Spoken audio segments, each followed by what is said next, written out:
Welcome to Pop-Up Culture Shop. Today we're gonna get into watching some Nick Di Giovanni. I know I butchered his last name. So what I know from this guy is that he used to be in Hell's Kitchen, and now he's popping out as a content creator. Love his stuff. We've been watching him here and there. Got more into it, watching his stuff like 3 months ago, and I just noticed. You guys see all those little. You guys know all those little things? I gotta cover that stuff up. But right now I'm using my phone, so I know my videos in the past have not had this stuff.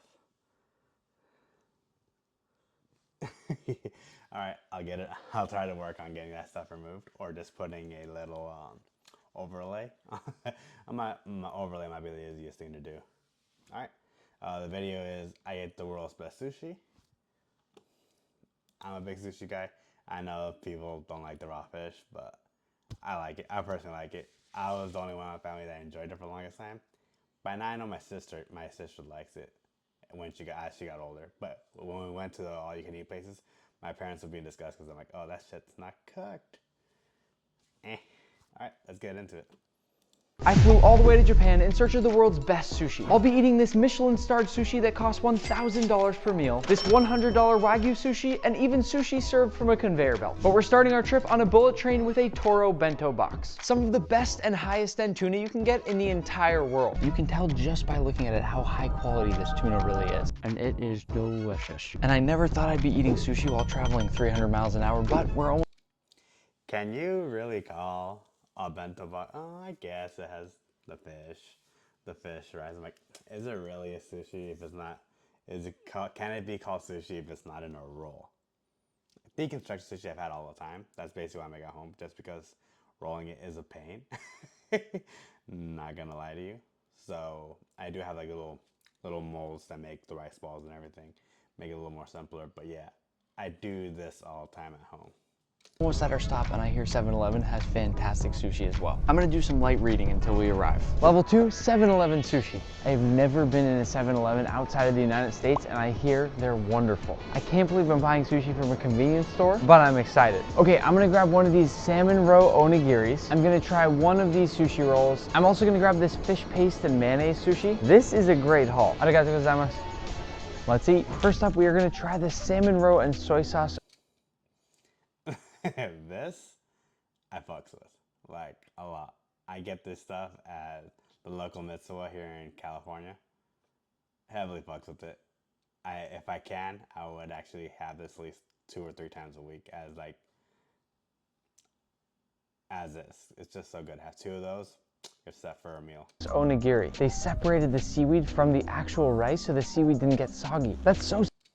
He messed up. So let me see if I can rewind it a little bit. So he messed up. So basically, what you're supposed to do, let me go. Separated the seaweed from... No! They separated... So he messed up. So as you can see how it says pull down, that's how you need to, you basically have to tear from the middle, and that basically destroys the seal from the seaweed to the rice. So when you go all around, you're able to pull it off, and it comes off. I've done this before, but I'll actually, just to prove a point, I will buy two or a couple. I'll at least buy 2. Buy 2 next week at the local Mitsuwa and show you guys how it's supposed to properly be taken off. The seaweed from the actual rice so the seaweed didn't get soggy. That's so simple, but it's so smart. But the tricky part here is that they're expecting you to know how to roll this up all on your own. Maybe I'm just overthinking it a little bit. He messed up. That's unbelievable. I've got crispy seaweed, perfect rice, nice and salty, and fatty salmon eggs from a convenience store. Next up is this fish paste and mayonnaise square. I know imitation crab for people can be hit or miss, but personally, I love it.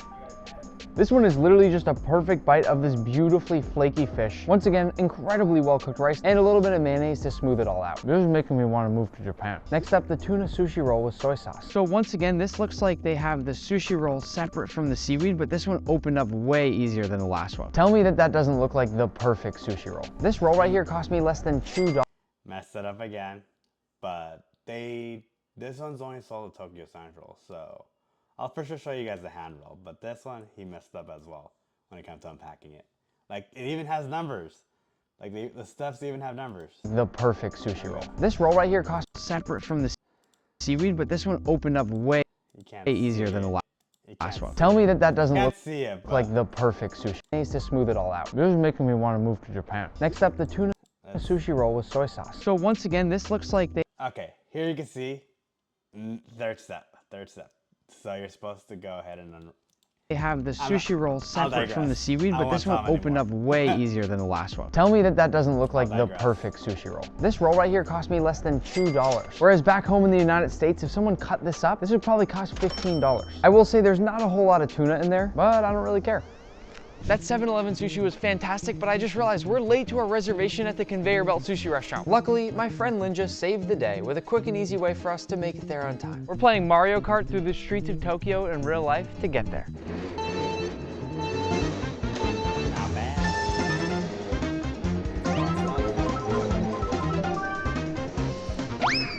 When will I get editors? Probably like a year in. We barely made it. Let's go eat more sushi. We are sitting in the largest conveyor belt sushi restaurant in the entire world. And we got super lucky because we're right by the kitchen, so we get first choice at all the sushi that comes through. I can literally see everything he's doing back there. We're gonna get all the good stuff. We're gonna start off with some tuna. Oh, shoot. Whoa. Why was it attached? Rookie mistake. She's about to do it. You gotta pull it from the plate, not from the black contraption. You're getting all the passes today because you're a foreigner, but we have a couple of these in SoCal. So good. Oh, you only grabbed the plate? That's pretty good. The salmon with the toasted mayonnaise is my favorite thing that they have at Conveyor Belt Sushi restaurants. Always a 10 out of 10. That is a hard pass for me. Absolutely not. You can also special order items, and then this super fast conveyor belt on top moves so that people along the way can't grab your food before it gets to you. Let's order a few. Here it is. For sushi that's flying off a conveyor belt, I will say that looks pretty good. It's good, but I don't like all that ginger. They've got aged fugu on here, which is the most dangerous sushi you can eat. We'll save that for later in the video. We're getting these salmon with cheese all day long. They are the best. I'm eating these 2 at a time. I also absolutely love salmon roe. This is my favorite, shrimp tempura with mayo. Can't beat it. Linja, how are you eating so much? I'm hungry. The food here was okay, but we're in Japan. I think we can do better. We are currently at a restaurant where you have to catch your own fish to eat. The catch with this restaurant is that all they give you is just a hook. So the fish don't really bite anything, you just have to hook them. And it's not easy. I'm getting a bit nervous that we're not gonna catch a fish, and if we don't catch a fish, we don't eat dinner. Maybe I see the one I want. I'm gonna hit him with the sneak attack. That's actually a pretty tight concept. If you can't catch, they give you the fishing roll like gone from Hunter x Hunter. You don't get the fish, you don't get to eat. That's actually pretty funny. I'd actually be down to do this. If I'll try to look to see if there's any of these in SoCal. Oh! Oh! Linja, get in that. Linja, get in that. Oh, I lost him. Ah, Linja. It's actually harder than it looks. We got one. To congratulate us on catching our fish, they performed a ceremony that involved the entire restaurant. Thank you. Wow, this is awesome. That only took them about 3 to 5 minutes in the kitchen, and you can watch them in there filleting your fish. And I gotta say, they bring your fish out in a pretty good presentation here. We worked hard to catch this fish. Now, it's time to taste. It's so fresh. I don't think I've ever eaten fresher sashimi in my life. This has been fun, but we're moving on to something bigger and better. Wagyu sushi. This is Hama, a Wagyu expert who runs Wagyu Mafia, a members-only Wagyu restaurant in Tokyo. This is my tricolor Wagyu sushi. Wagyu sashimi, uni, sea urchin, and caviar. It has to be the best of everything. If you go cheap on one thing, that'll pull. My original wasabi, harvested in Azumino soy sauce. This is 8-year-old barrel aged. The best uni, the buffoon uni, #1 uni from Hokkaido, and my special caviar from Israel. Did I say? Oh wow, this is a big piece of nigiri. 10:40 in the morning. If I could eat this every morning, I would. Breakfast sushi? I don't know if I can fit this. What is that? ありがとうございます。はい。You know what? I think I finally found someone with more Wagyu than me. I'm gonna save some room because level 6 is insane. We're headed to meet a famous master sushi chef for a private lesson, but first I need a chef's knife. I stopped at this willing knife factory in Japan to make a knife of my own. And the best part is, I'll make an extra 10 knives to send to some of you. We'll start out with Japanese steel, and the first step is to weld the parts together at 4,000 degrees Celsius. Next, the knives are taken through a 1,000 degrees Celsius furnace and then cold shocked in a negative 200 degrees Celsius freezer. After the freezer, I straightened out a few knives by bashing them down with a hammer. It reminded me a bit of the mochi pounders we saw in Japan. I have a feeling they'd be pretty good at this. They let me hand assemble a few knives, and I'm gonna randomly pick 10 of you to send them to, straight from this factory in Japan. Just make sure you're subscribed and have those notifications turned on. To finish, the knives are sharpened on a large spinning whetstone, then inspected to ensure each and every knife is flawless. And just like that, we've learned how to make the perfect Japanese chef's knife, and now it's time for some sushi.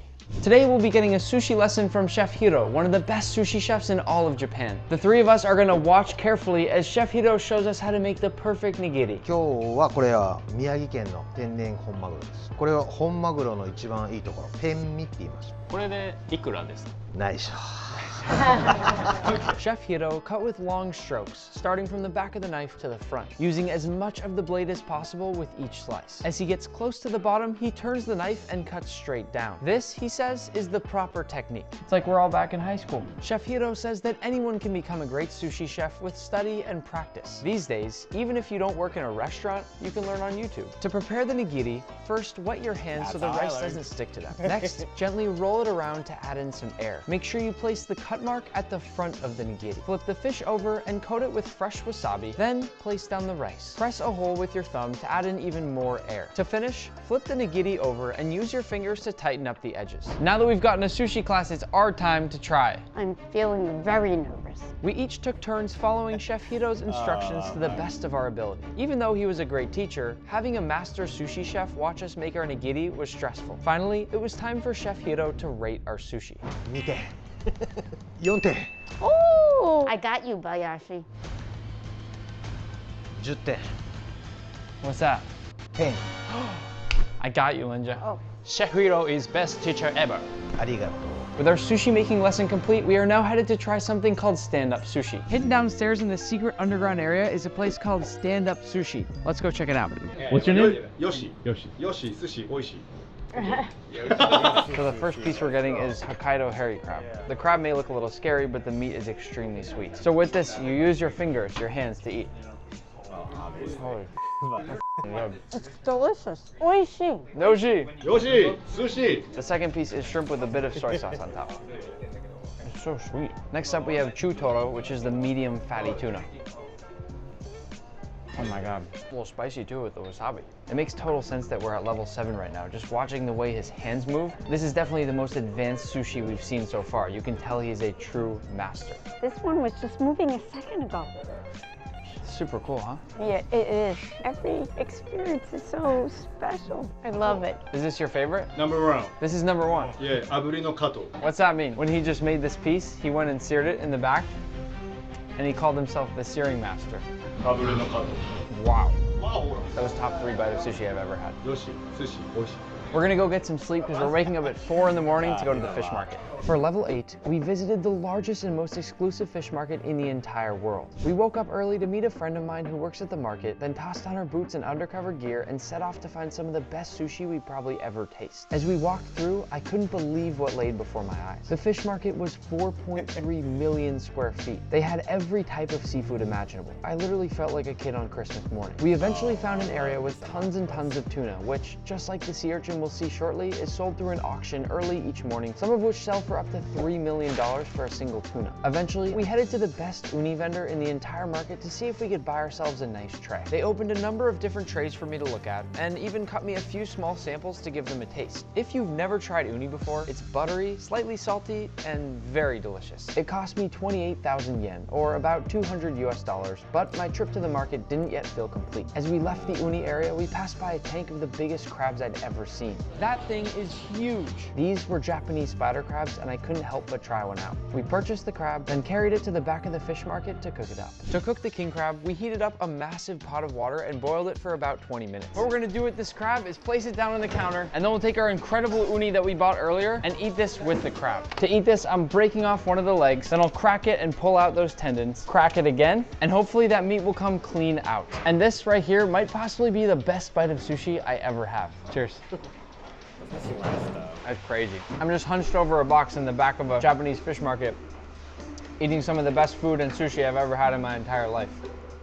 That was delicious, but like I said, each level gets crazier and crazier. And now I'm a bit scared because we're on our way to eat the most dangerous sushi in the entire world. It's called fugu, also known as a highly poisonous puffer fish. If not prepared correctly, it can paralyze you and even kill you. And it has killed many people in the past. This will be, without a doubt, the most dangerous food I have ever eaten. I think that's one food I could just pass on. I don't necessarily need to eat it. I know they offer in the little spots, little sushi spots over here, but like, I'll just pass.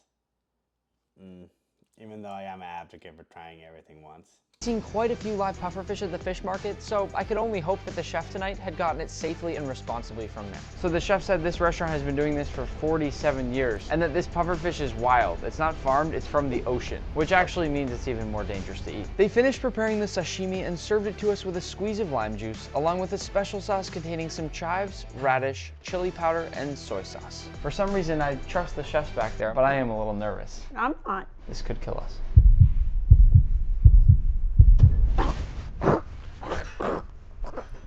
Linja, don't do that. Linja, sit up. It's a little bit chewier than I thought it would be. I don't know how long the effects take to kick in if it's bad, but so far, I'm doing okay. And I really hope we can pull through after this because what we're doing next, you're not gonna wanna miss. It's here, the best sushi I'll have ever tasted in my entire life. Level 10, Michelin starred sushi. This is Chef Kazu. He's been making sushi for 14 years. He let us back into his kitchen to watch some of his prep work before our meal. But before we begin, we need some fresh ginger. Whoa. His knife skills make me want to go back to culinary school. And speaking of knife skills, thanks again to Zwilling for helping us out with our trip to Japan. Watch till the end to see which 10 of you have been randomly selected to win a brand new chef's knife. So we're starting out with the abalone liver sushi, which is their specialty here. My first ever bite of Michelin starred sushi. That's unbelievable. It's a much more subtle liver than what I'm used to. It's so simple, but it's so good. Next up, he'll be preparing the black-throat sea perch, which, if you remember, was our favorite bite from the stand-up sushi we had, and probably of the entire trip. But it also just so happens to be one of the most expensive fish alongside top-tier tuna. I can only imagine what it's gonna taste like at Michelin level. The seaweed is so crispy and super, super flavorful, but not overpowering. That's gonna be hard to beat. It's crazy in a restaurant like this how much focus goes into every little bite. And this is certainly the biggest and most beautiful spread that we've seen so far. The final bite of this entire video happens to be my favorite food in the entire world, some sea urchin. We've seen sea urchin all over Japan on this trip. Not to mention it's from Hokkaido, meaning this is the best sea urchin you can get anywhere in the world. World's best sea urchin. That's crazy. He knows it's good too. Yes. Now I can die happy. Congratulations to the 10 random subscribers who've won a chef's knife. I'll find you in the comments below. That is not me. Blasphemy. I do love his outro, little ratatouille thing. If you guys know the lure of this rat, let me know in the comments down below. But yeah, overall great video. Always love watching this guy. I might bring him back once every month or so because I want to keep the content that I am watching like varying.